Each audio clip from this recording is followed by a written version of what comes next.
Halo Sobat Cedras, please let me introduce myself. I'm Fazra Hadian and welcome to UPPM FH Talk Show. This program is initiated by Unit Penelitian dan Pengabdian Masyarakat, Faculty of Law, Pancasila University. In this occasion, we'll be discussing with the title of Neropong Kebijakan, Penyederhanaan Izin untuk Menarik Investasi with our esteemed source, Ibu Dr. Diani Kesuma, SH.MH. So without further ado, please Ibu Ciptra Indah Lestari Rahman, SH.MH, to guide the talk show. The floor is yours, ma'am.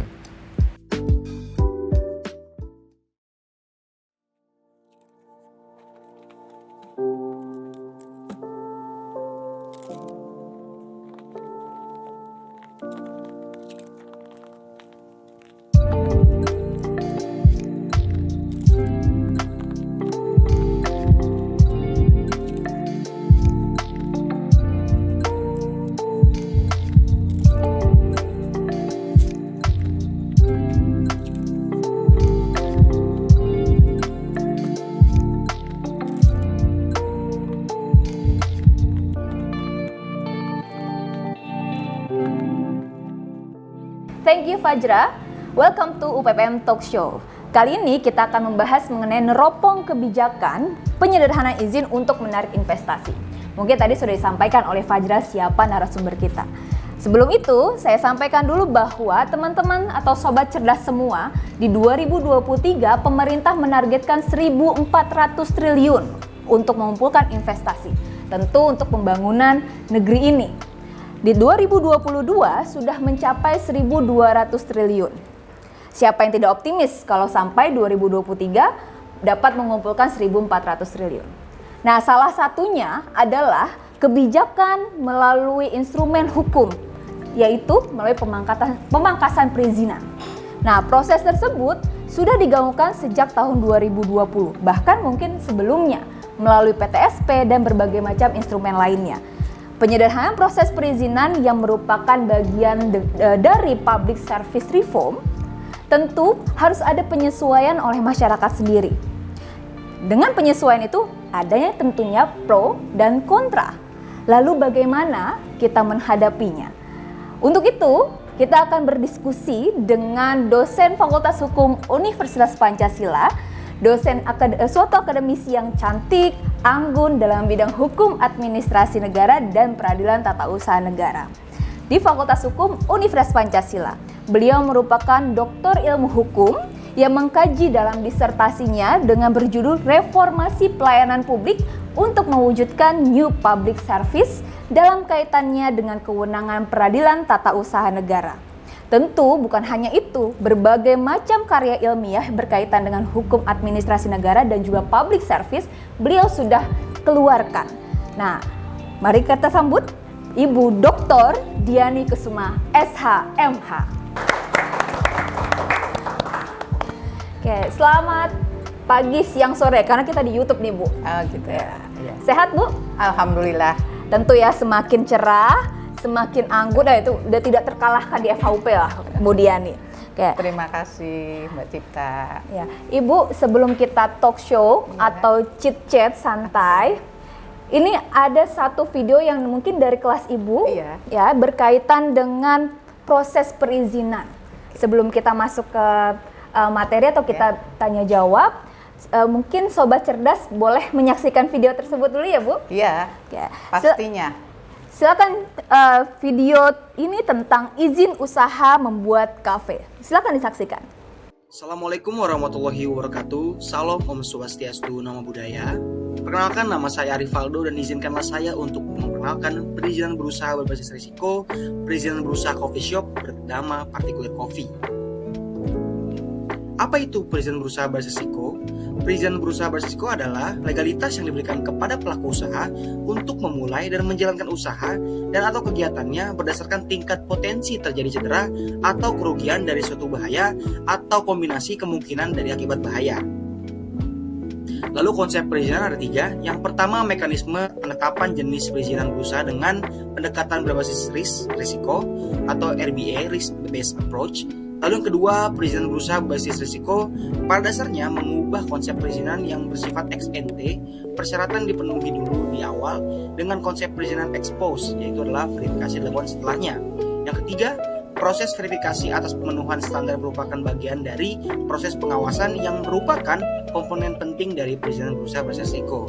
Lalu kita masuk kepada ruang lingkup PP nomor 5 tahun 2021 tentang penyelenggaraan perizinan berusaha berbasis risiko. Yang pertama, pengaturan perizinan berusaha berbasis risiko. Yang kedua, NSPK, perizinan berusaha berbasis risiko melalui layanan OSS. Yang ketiga, tata cara pengawasan.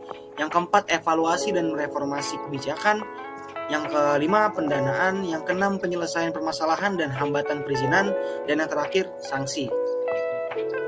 Ada 16 sektor dalam perizinan berusaha berbasis risiko pada PP nomor 5 tahun 2021. Yang pertama, kelautan dan perikanan, transportasi, keagamaan, pertanian, ESDM, ketenagaan nukliran, kesehatan obat dan makanan, lingkungan hidup dan kehutanan, perdagangan, pendidikan kebudayaan, pariwisata, PU dan Perum Rakyat, ketenagakerjaan, pertahanan dan keamanan. Lalu kita masuk kepada analisis risiko pada PP nomor 5 tahun 2021. Ada 3 kategori. Yang pertama, risiko rendah, yang kedua, risiko menengah, yang ketiga, risiko tinggi. Pada risiko menengah, ada 2 jenis, risiko menengah rendah dan risiko menengah tinggi. Lalu klasifikasi perizinan pada PP nomor 5 tahun 2021. Yang pertama, usaha tingkat terendah dengan risiko rendah membutuhkan NIB. Yang kedua, usaha tingkat risiko menengah membutuhkan NIB dan sertifikasi standar. Yang ketiga, usaha tingkat risiko tinggi membutuhkan NIB dan izin. Lalu yang terakhir, khusus pada usaha tertentu dengan risiko tinggi membutuhkan sertifikat standar. Berdasarkan analisis risiko, kegiatan usaha ini memiliki risiko yang rendah dan termasuk dalam sektor pariwisata pada Peraturan Menteri Pariwisata Nomor 10 Tahun 2018 tentang pelayanan perizinan berusaha terintegritas secara elektronik sektor pariwisata pada pasal 5 huruf E mengenai jasa makanan dan minuman. Lalu kita menganalisis perizinan berusaha partikular kopi. Perizinan berusaha untuk kegiatan usaha dengan tingkat risiko rendah hanya berupa NIB, yaitu adalah nomor induk berusaha yang merupakan identitas pelaku usaha sekaligus legalitas untuk melaksanakan kegiatan usaha.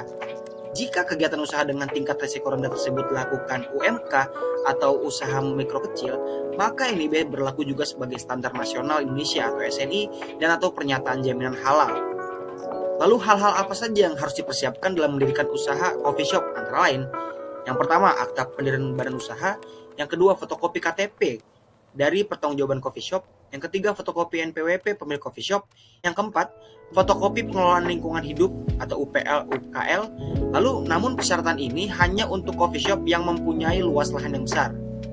Lalu selanjutnya, proposal atau rancangan usaha coffee shop, tanda daftar usaha pariwisata atau TDUP. Lalu selanjutnya mendapatkan nomor induk berusaha atau NIB. Menyertakan sertifikat halal. Jika NIB sudah berlaku, maka berlaku pula pernyataan jaminan halal. Selanjutnya, surat pernyataan mengenai kebenaran dan keabsahan dokumen. Lalu yang terakhir, foto lokasi ukuran 4R berwarna tampak depan, kiri, kanan, dan dalam tiap-tiap ruangan masing-masing 1 lembar beserta dan lokasi ruangan. Maka kita dapat dengarkan pada para ahli. Untuk pengurusan legalitas usaha, tiap risiko memiliki syarat yang berbeda-beda.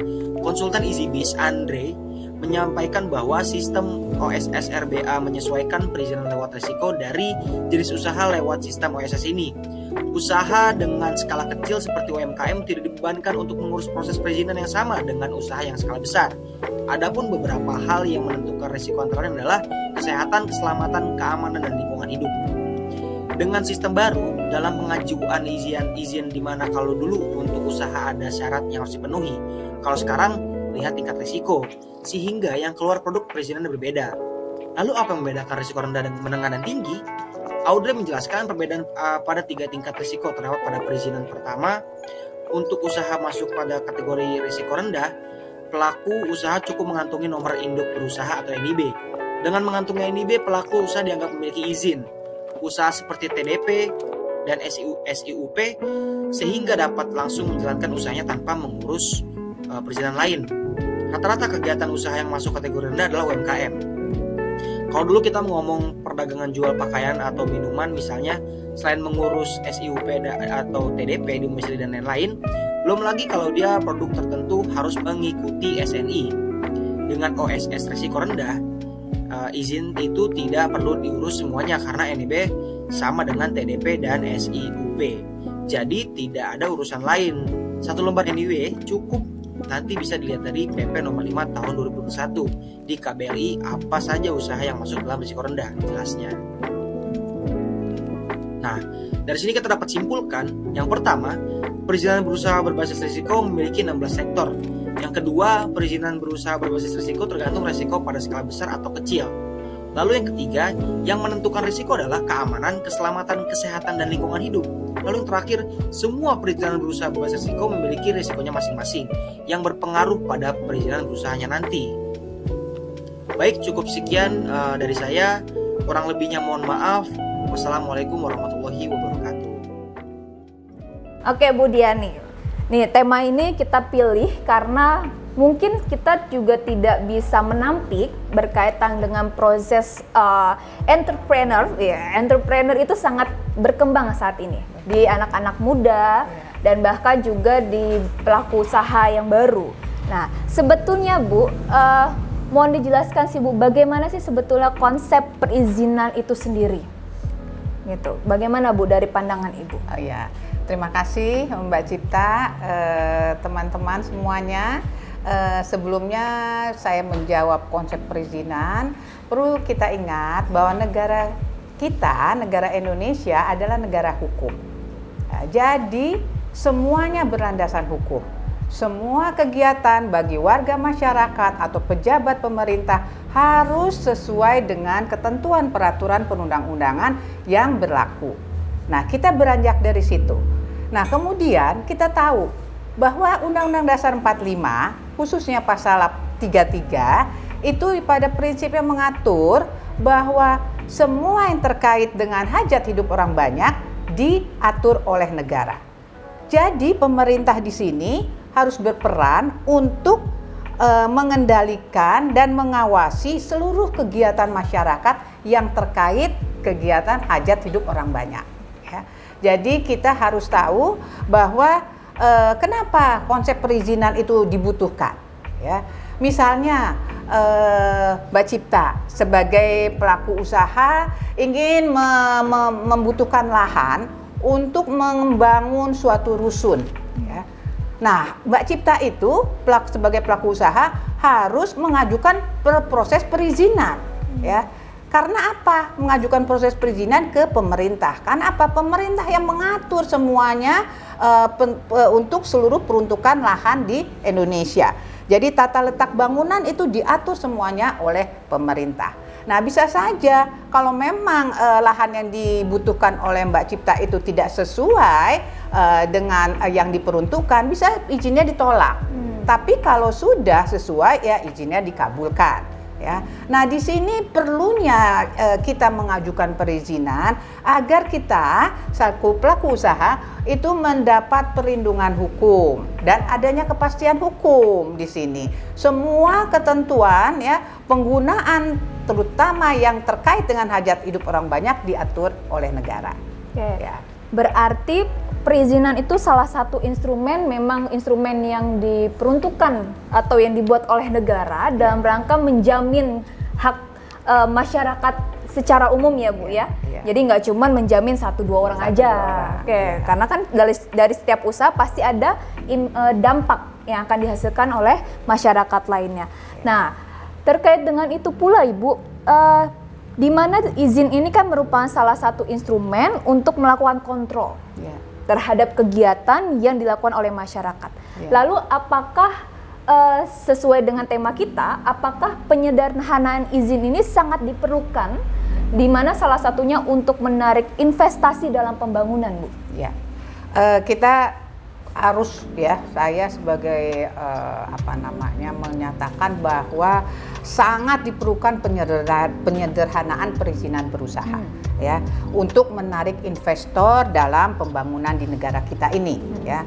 Karena kemarin bukan rahasia umum lagi bahwa dahulu mengurus sesuatu yang terkait dengan perizinan akan memakan waktu lama.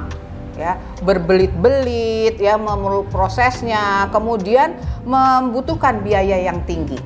Nah, di sini masalah seperti ini menjadi perhatian bagi Jokowi presiden kita untuk melakukan suatu terobosan mekanisme perizinan berusaha, ya, agar dibuat lebih sederhana perizinan itu dan terintegrasi secara elektronik, di mana investor asing itu tertarik, ya, untuk menanamkan investnya di Indonesia. Karena kita tahu, ya, bahwa Bank Dunia di dalam laporannya di tahun 2020 itu kita peringkatnya masih 120. Masih jauh banget dari Brunei, dari Singapura, wah masih. Nah, di situ semangat dari Jokowi untuk memberikan kemudahan berbisnis khususnya bagi investor asing agar menarik dananya untuk berinvest di Indonesia. Sehingga apa? Sehingga kalau kita investor asing berusaha di Indonesia, kita kan di sini buruh-buruh dan pekerja itu warga negara masyarakat Indonesia itu akan terpakai, akan mempunyai pekerjaan, ya, membuka lapangan kerja. Saya rasa itu sehingga mengapa kita harus mendukung secara penuh dengan diberlakunya ketentuan penyederhanaan perizinan sekarang ini. Oke, nah memang kalau penyederhanaan kita jelas ya Bu, tadi Ibu sampaikan juga bahwa yang sebelumnya tuh berbelit-belit. Iya. Biayanya mungkin tercantumnya 100.000. Iya. Yang diserahkan berapa biasanya? 120.000, 150.000 kan. Jadi akan memakan waktu yang panjang dan memakan biaya yang besar. Nah, mungkin salah satunya itu juga yang diinisiasi lahirnya Undang-Undang Cipta Kerja ya Bu. Iya. Nah, walaupun mungkin kalau kita ketahui ada instrumen hukum sebelumnya. Ya, yang memang sudah mengedepankan kemudahan berinvestasi atau penyederhanaan izin itu.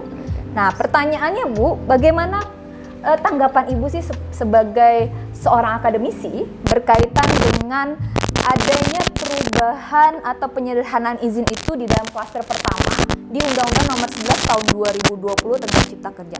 Pandangan Ibu tuh bagaimana terkait dengan undang-undang tersebut? Oke, terima kasih Mbak Cipta ya. Nah, hadirnya Undang-Undang Cipta Kerja ya, khususnya tentang terkait dengan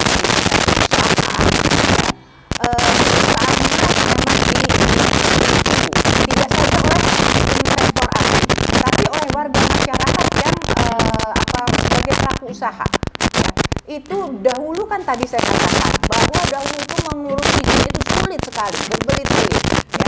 Seperti di sini kami kafe ya, kita akan mendaftarkan ya cafe shop ini ya. Cafe shop ini kita daftarkan bagaimana caranya? Bagaimana kemudahan-kemudahan itu sudah diberikan oleh pemerintah begitu ya. Jadi di sini kalau bicara mengenai Undang-Undang Cipta Kerja ya itu sangat baik khususnya ya ini ada dibagi nih Mbak Cipta nih ya. Khususnya untuk investor asing dan untuk terkait dengan perizinan berusaha, kemudahan berusaha itu paling tepat karena waktunya diberikan singkat, penyederhanaan sangat ini dan biayanya itu sudah ada tabelnya. Jadi kita mau mendaftarkan misalnya coffee shop ini kita lihat ya mohon maaf ya. Kita lihat datanya, ya harganya, kemudian kita bisa ubah, kita bayar, kemudian keluar nomor induk berusaha dalam waktu 1 hari. NIB ya. Itu ya Bu? NIB, nomor induk berusaha sebagai bukti legalitas dari perusahaan kita. Kenapa kita harus daftarkan itu? Ya, karena kita nantinya kita akan mendapat bantuan atau sarana pengembangan usaha. Ya, misalnya coffee shop ini yang sederhana bisa menjadi ke level internasional gitu loh ya, yang kayak Starbucks begitu. Kita hal yang tidak mungkin itu bisa saja gitu ya. Oleh karenanya kita harus dukung lah ya. Namanya undang-undang dengan hadir Undang-Undang Cipta Kerja untuk memudahkan, memangkas semua yang tadinya 79 undang-undang gitu jadi satu undang-undang gitu kan.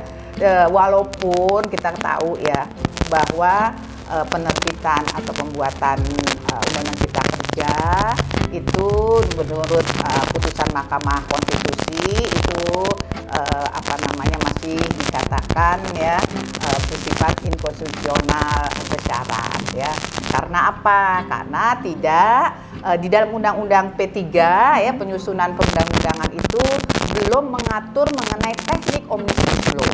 Tapi sekarang udah disahkan, udah nggak ada masalah lagi ya, udah disahkan teknik omnibus law di Undang-Undang P3 yang baru. Ya, hanya ini yang perlu diperhatikan. Kalau yang sudah baik ya udah laksanakan terus gitu ya. Anggap dilakukan inkonstitusional sifatnya. Tapi yang terkait dengan masyarakat banyak ya, itu memang harus dikaji ulang dengan diikutsertakan partisipasi masyarakat termasuk akademi. Iya, Ya. betul. Jadinya harus itu saja, tapi yang lainnya itu sudah baik. Oke. Ya, menurut saya. Kita lanjut ke pertanyaan berikutnya, Bu. Baik. Ini ada hal yang menarik di dalam Undang-Undang Cipta Kerja, Undang-Undang Nomor 11 Tahun 2020. Salah satu yang digaungkan adalah berkaitan dengan perizinan atau perizinan kegiatan usaha yang berbasis resiko. Ya. Kalau kita lihat mungkin ada pergeseran ya, Bu, yang tadinya ada klasifikasi usaha tersendiri, sekarang di klasifikasi tersebut itu berbasis dengan sejauh mana sih resiko yang ditimbulkan dari suatu usaha. Nah, menurut Ibu sudah tepatkah ketika adanya klasifikasi tersebut dengan tujuan penyederhanaan perizinan yang tujuannya adalah untuk menarik investasi baik dari luar maupun dari dalam negeri? Bagaimana, Bu, menurut Ibu? Oke, baik Mbak Cipta ya. Menurut saya sudah tepat dan sudah pada waktunya ya, sudah pada waktunya dilakukan reformasi mengenai perizinan dengan memberikan penyederhanaan atau kemudahan dalam berbisnis ya. Nah, di sini seperti tadi saya katakan bahwa dulu itu proses perizinan berbelit-belit, biaya mahal gitu. Sekarang juga berubah lagi, tidak ada dikenal dengan izin atau izin lokasi gitu. Tapi di sini izin berubah menjadi risiko ya, berbasis resiko. Apa maksudnya berbasis resiko? Berbasis resiko itu adalah perizinan berusaha itu dilihat dengan melihat resiko dari kegiatan usaha tersebut ya. Tingkat resikonya itu yang menentukan jenis perizinan berusaha sesuai dengan bidang usahanya. Oh. Iya, jadi tergantung ini bidang usahanya apa, tergantung. Jadi ada resiko rendah, menengah tinggi, ya, ada tinggi, ya. Itu juga berbeda-beda. Tapi kalau seperti shop ini, ya, coffee shop itu resiko rendah, ya. Nah, kemudian di sini ya ada namanya klasifikasi baku lapangan usaha Indonesia. Nah, itu dikenal dengan adanya angka 5 digit sebagai kode bidang usaha. Jadi kalau kita mengajukan perizinan, kita akan keluar itu angka nomor ya 5 digit. Nah, itu merupakan KBLI. Ya. Jadi semuanya itu dilihat dari satu tingkat risikonya. Oke, tingkat gitu kan. risikonya nih Tingkat yang harus risikonya. dilihat. Jadi tidak ada tuh izin lokasi, udah nggak ada izin begitu. Pokoknya izin yang berbasis izin sudah berubah menjadi berbasis risiko. Ya, gitu ya. Nah, kemudian proses perizinan ini sekarang ya sudah melalui elektronik, sudah terintegrasi namanya OSS, online single submission ya. Sebenarnya dulu itu juga sudah ya, sebelum Undang-Undang Cipta Kerja ya, sudah ada Undang-Undang 24 tahun 2018 yang tadi bilang ada PTSA, ada PTSP, ada mall pelayanan publik, ada juga. Jadi kalau kita mau mengajukan perizinan, kita serasa di mall gitu ya. Mall bukan belanja aja. Atap ya, Bu, di satu atap ya. Kita semuanya bisa ke sana. Ya, nah kemudian juga perlu diketahui ya bahwa di sini BKPM sebagai acuan tunggal, ya. Jadi kita di sini sebagai delegasi dari pejabat dari kementerian, dari lembaga, ya. Nah itu semua diatur oleh BKPM. Nah bagi yang tadi ada yang kurang jelas mengenai apa Gatep lah ya, apa Gatek ya nggak bisa online, bisa datang ke BKPM, ada pelayanannya, ada bantuan pelayanannya. Ya. Nah, menarik lagi nih Bu, ada satu lembaga BKPM. Iya. Tetapi kalau berkaitan dengan perizinan ya Bu, mungkin kita ketahui bahwa setiap kegiatan usaha itu kan pasti ada di lingkup pemerintah daerah. Iya. Gitu.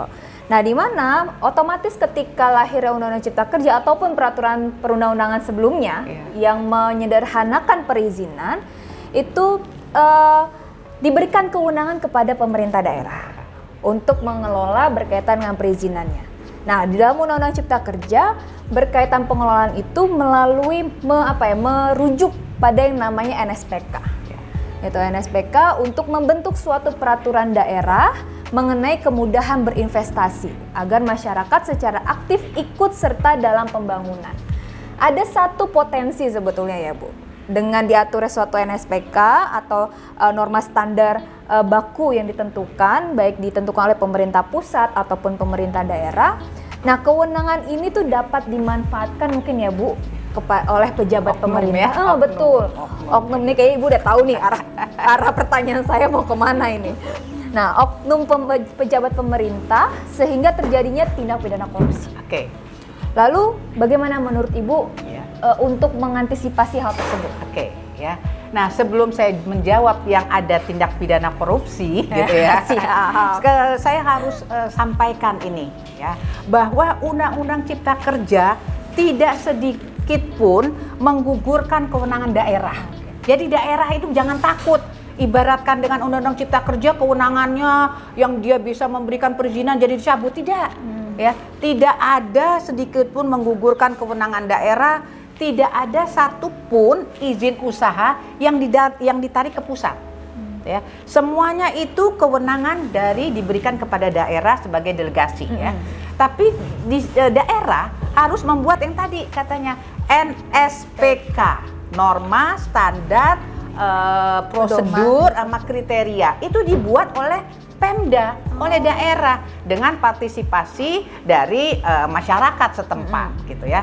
Nah, tapi di sini yang sebagai pengawas ya itu pemerintah pusat. Pemerintah pusat pun membuat tim sebagai pengawas, tidak hanya dari pemerintah pusat saja, ya, ada dari kementerian, lembaga, ya, dan pemerintahan daerah juga dijadikan suatu tim untuk mengawasi kewenangan yang diberikan dalam perizinan berusaha, gitu ya.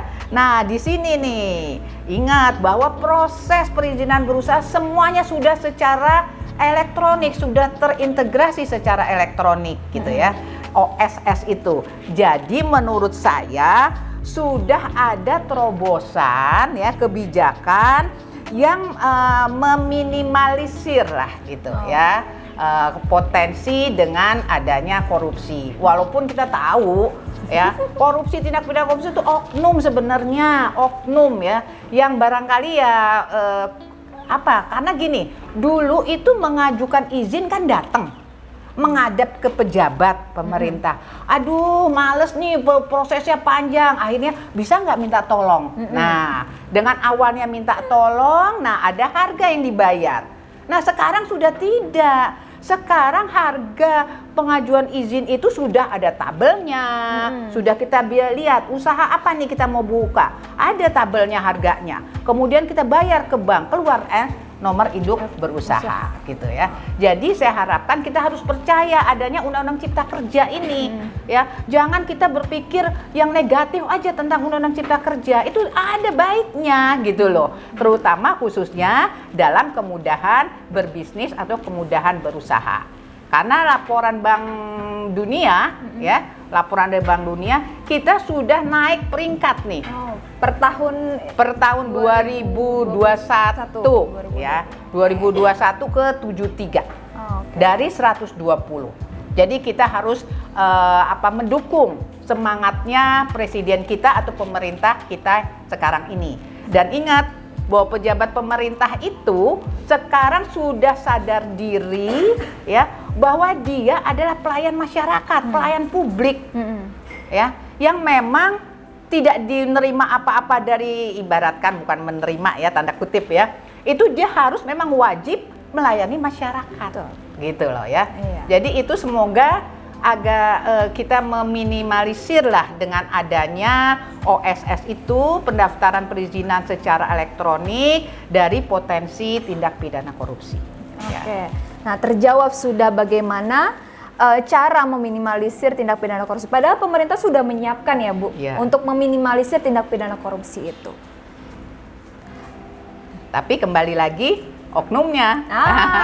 Ini oknum-oknumnya nih harus tahu nih. Oknumnya harus tahu ya, bahwa kita semuanya masyarakat menjadi pengawas. Yap. Ya, tidak hanya pemerintah, masyarakat pun jadi pengawas, dan dia karena apa? Dia diikut sertakan ya, partisipasi publik itu dalam menunjang pembuatan NSPK.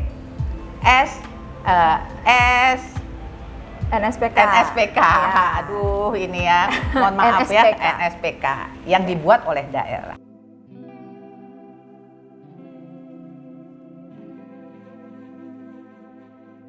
Perkenalkan, nama saya Muhammad Faryatala. Terima kasih sebelumnya sudah diberikan kesempatan untuk bertanya. Saya ingin bertanya, pada saat ini sudah masuk ke dalam era digitalisasi dan peraturan untuk perizinan tersebut sudah terintegrasi secara digital melalui PTSP atau pelayanan terpadu satu pintu. Namun, di dalam satu sisi, masyarakat kita masih banyak yang belum melek digital dan bahkan tidak mengerti dengan sistem yang berlaku sekarang. Apakah hal tersebut menjadi suatu kemajuan dalam sistem atau menjadi suatu kemunduran karena masyarakat yang belum mengerti dengan sistem yang didigitalisasi? Terima kasih. Terima kasih pertanyaannya. Jadi perlu diketahui ya, bahwa pemerintah itu untuk melakukan penyederhanaan ya dari atau pembenahan peraturan-peraturan tersebut, memang mau nggak mau itu mengikuti yang berlaku di seluruh dunia gitu loh, yang semuanya terintegrasi. Nah, memang kita akui tidak semua Jakarta, kota besar itu semuanya udah melek ya. Dan tapi juga perlu diketahui bahwa apabila pelaku warga masyarakat atau pelaku usaha yang mengalami hambatan bisa datang ke BKPM. Ada itu bantuan, ada loketnya bantuan untuk membantu bagaimana caranya untuk mendaftarkan usahanya. Ya, sesuai dengan ketentuan yang ada ya. Jadi jangan takut gitu loh ya. Jangan takut, ini merupakan kita harus, tadi saya katakan, kita harus mendukung pemerintah untuk melakukan reformasi pelayanan publik. Salah satunya yaitu melalui integrasi ke elektronik, sistem elektronik sekarang. Semua di dunia sudah pakai sistem elektronik. Masa Indonesia enggak? Sehingga kita itu di peringkat 120 gitu loh, jauh sekali dengan Singapura gitu. Sehingga dengan adanya penyederhanaan dan secara elektronik ya itu, jadi peringkat kita akan naik. Jadi jangan patah semangat, kita harus maju, Indonesia ini kita harus maju sesuai dengan yang diingini oleh investor asing. Perkenalkan, saya Wanda Hamida. Sebelumnya terima kasih kepada Ibu telah memberikan kesempatan saya untuk bertanya. Jadi pertanyaan saya, bagaimana konsekuensinya jika suatu usaha dijalankan tanpa adanya izin yang sesuai? Kemudian, jika usaha itu telah memenuhi izin yang telah ditentukan, namun dalam realisasiannya tidak sesuai dengan ketentuan izin tersebut, apa upaya hukum yang bisa dilakukan pemerintah terhadap usaha dan pelaku usaha tersebut, Bu? Terima kasih. Oke, ya, terima kasih pertanyaannya. Jadi pada dasarnya pelaku usaha itu ya tidak akan dapat sanksi kalau dia nggak akan mendaftarkan, ya. Tapi pelaku usaha itu akan mengalami kerugian. Kenapa? Karena kalau sudah terdaftar dia mendapat perlindungan hukum, mendapat kepastian hukum dia sebagai pelaku usaha. Dan pemerintah akan membantu memberikan sarana untuk mengembangkan usaha. Ya, mengembangkan usahanya ke tingkat level yang lebih tinggi gitu loh. Bisa saja ke level internasional. Jadi sanksi itu tidak ada, ya. Nah, pertanyaan yang kedua, bagaimana, Bu? Saya waktu itu mengajukan izin dengan usaha misalnya coffee shop gitu ya. Tapi ternyata saya mau usaha bukan coffee shop lagi, ke restoran gitu kan ya. Nah, itu tinggal mudah sih, itu tinggal dirubah. Ya. Kita mengajukan ke ini perubahan usaha, ya. Tapi saya harapkan semuanya, kita mengharapkan di seluruh di Indonesia ini semua pelaku usaha kita harus didaftarkan. Karena harus mendaftarkan, ya. Karena apa? Karena itu kembali kepada keuntungan dari pelaku usaha itu, ya. Nah, sekarang ini banyak yang tadi ada yang nanyakan, Bu, sekarang kalau buat PT, mengajukan PT itu nggak satu orang bisa ya? Bisa, satu orang, tidak harus dua. Walaupun dia juga badan hukum gitu ya. Itu tinggal mengajukan secara elektronik gitu ya. Tapi sebelumnya memang tetap adanya pendirian itu ke notaris. Tapi nanti akan diajukan juga, keluarlah nomor induk berusaha. Walaupun badan hukumnya itu perorangan. Itu banyak sekali terobosan-terobosan, kebijakan-kebijakan, ya, terutama PT itu perorangan itu untuk yang rendah ya, UKM ya, yang ibaratkan UKM yang di daerah ya, dia nggak bisa nggak ada ini untuk bersama-sama membuat badan hukum, dia perorangan juga boleh. Itu terobosan-terobosan yang kalian kaum milenial harus tahu perkembangannya, yang kekinian, yang berlaku sekarang ini, ya. Oke, saya rasa itu saja. Terima kasih ya pertanyaannya. Oke, terima kasih atas pertanyaannya nih rekan-rekan mahasiswa yang bergabung di kegiatan ini. Hal yang menarik sekali Ibu dengan diskusi kita, ya, di mana perizinan berusaha itu merupakan salah satu upaya pemerintah untuk menarik investasi, tentunya akan dikembalikan kepada rakyat kembali, baik dari pembangunan infrastruktur. Namun yang harus dilihat adalah jangan sampai ya Bu, jangan sampai kemudian investasi ini justru akan menjadi bumerang kepada pemerintah kita sendiri. Belum siap dan itu dia, karena kan investasinya menyasar dari luar negeri ya Bu. Nah, padahal di dalam negeri banyak loh pelaku usaha atau orang-orang yang punya modal besar gitu ya. Mudah-mudahan seimbang baik dalam maupun luar negeri. Saya menambahkan kali. Boleh Ibu, silakan Ibu. Bahwa penyederhanaan perizinan kemudian bukan hanya untuk investor asing. Ya, tapi untuk warga masyarakat di Indonesia ini, ya, sehingga gimana tujuan pemerintah adalah mensejahterakan masyarakat, ya. Jadi ingat ya, jangan investor asing aja. Ini juga banyak kan coffee shop yang pelaku usaha yang dari Indonesia gitu, yang memang membutuhkan izin gitu ya, melakukan izin, keluar NIB-nya dan pengembangan usahanya. Saya rasa itu saja tambahannya. Ya, terima kasih closing statement-nya dan kami ucapkan terima kasih kepada Ibu Dr. Diani Kusuma SHMH bisa berbagi overview terkait dengan penyederhanaan izin berkaitan juga penarikan investasi. Nah, sebelum kita tutup ya, sebelum saya tutup, ada satu video lagi Bu. Oh iya. Tadi berkaitan dengan perizinan pembangunan coffee shop. Nah, sekarang dari mahasiswa Ibu sendiri, kita akan melihat satu video berkaitan dengan perizinan berusaha di bidang pariwisata, khususnya pembangunan rumah bar ya. Menarik ini nih, salah satu investasi yang menarik.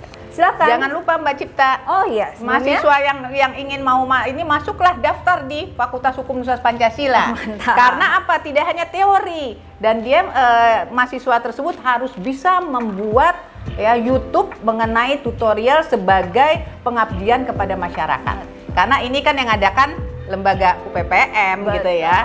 Jadi kegiatannya mahasiswa pun tidak hanya menerima secara teori, tapi dia juga harus berbagi ilmu, memberikan informasi kepada masyarakat dengan cara YouTube tadi. Iya, kita lihat dulu ya Bu. Silakan videonya.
Oke, sobat cerdas semua.